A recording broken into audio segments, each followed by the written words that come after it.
Bonjour et bienvenue sur la web radio de la MJC, l'Archipop d'Apt et ses environs.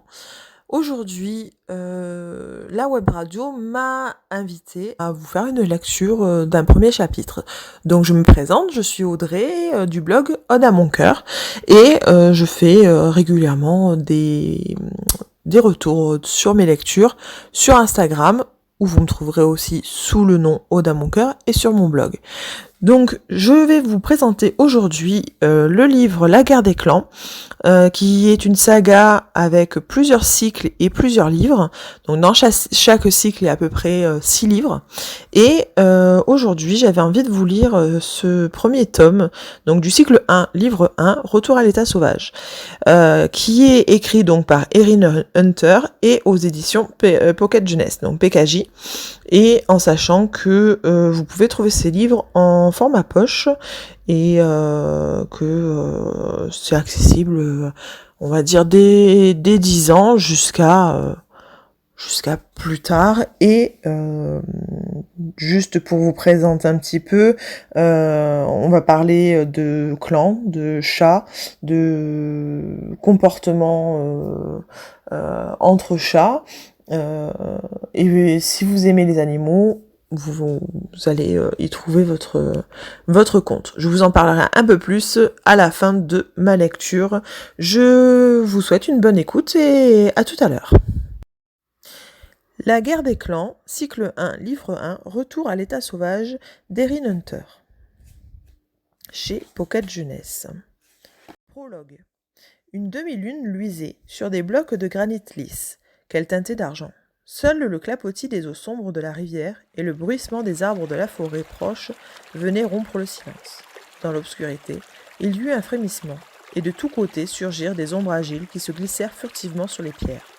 Des griffes nues étincelèrent au clair de lune. Des yeux méfiants jetèrent des éclairs ambrés.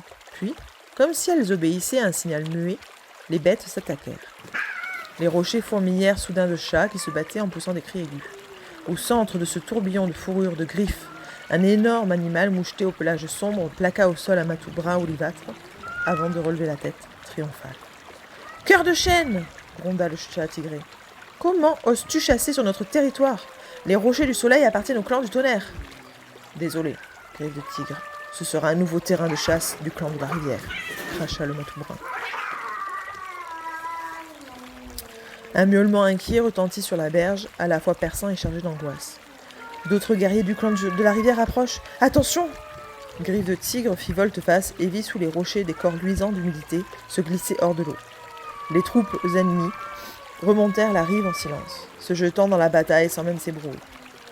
Le chat tigré au poil sombre foudroya Cœur de chêne du regard. « Vous avez beau nager comme des poissons, toi et tes guerriers, vous n'avez rien à faire dans cette forêt. » Les lèvres retroussées, il montra les dents à l'animal qui luttait pour se dégager. Le cri désespéré d'une chatte du clan du tonnerre s'éleva au-dessus du vacarme. Un félin au corps noueux l'avait plaqué sur le ventre. Il lui sautait maintenant à la gorge, la mâchoire encore ruisselante d'eau après sa traversée. Griffe de tigre entendit le hurlement et relâcha Cœur de chêne. D'un bond puissant, il fit rouler le guerrier ennemi loin de la femelle. « Vite, poil de souris, sauve-toi !» lui ordonna-t-il avant de se tourner vers le mâle qui l'avait menacé. Elle se releva, une profonde entaille à l'épaule, et s'éloigna à toute allure grimaçante. Derrière elle, le chat tigré cracha. Le matou du clan de la rivière lui avait taillé le nez. Le sang l'aveugla un instant, mais il se jeta quand même en avant pour planter ses dents dans la patte arrière de son adversaire.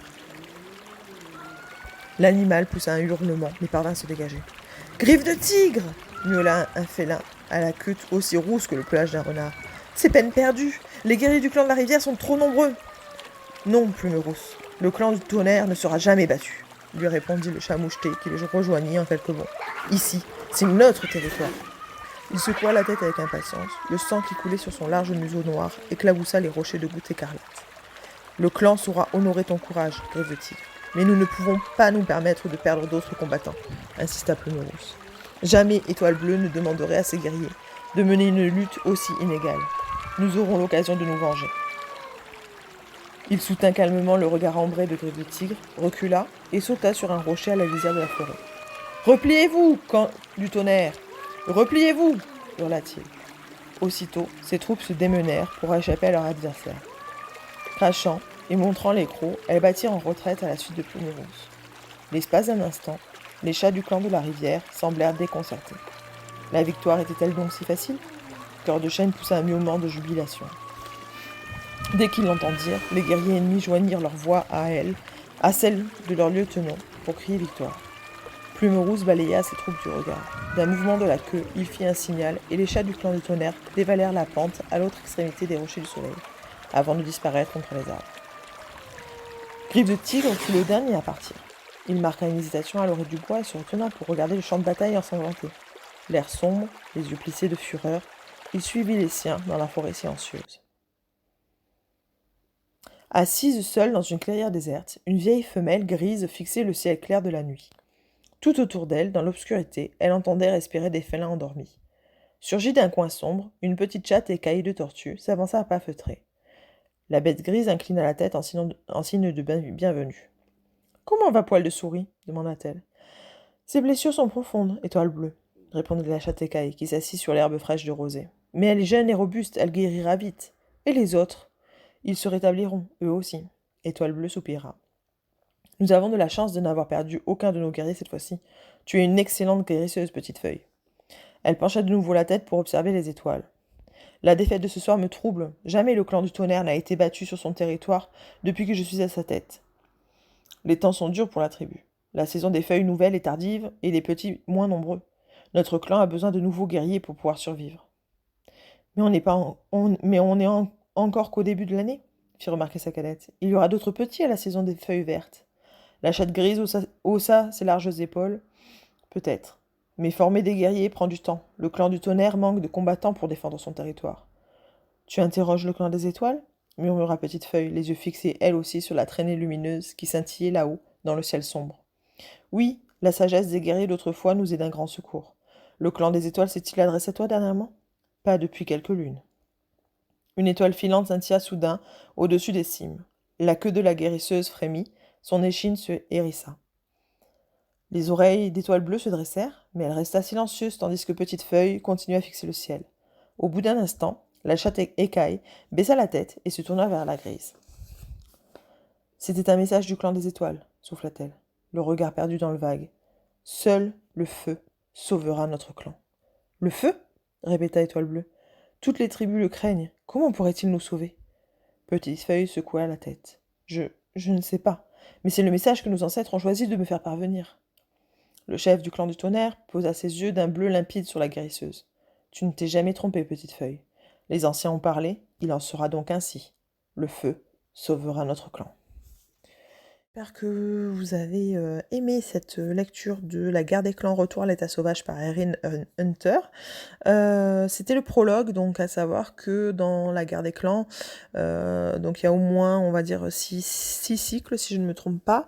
Les prologues sont très importants parce que c'est plus qu'une introduction. Vous avez souvent des bribes pour comprendre des clés de compréhension pour la suite de l'histoire et pour l'histoire en général, et c'est bien écrit, voilà.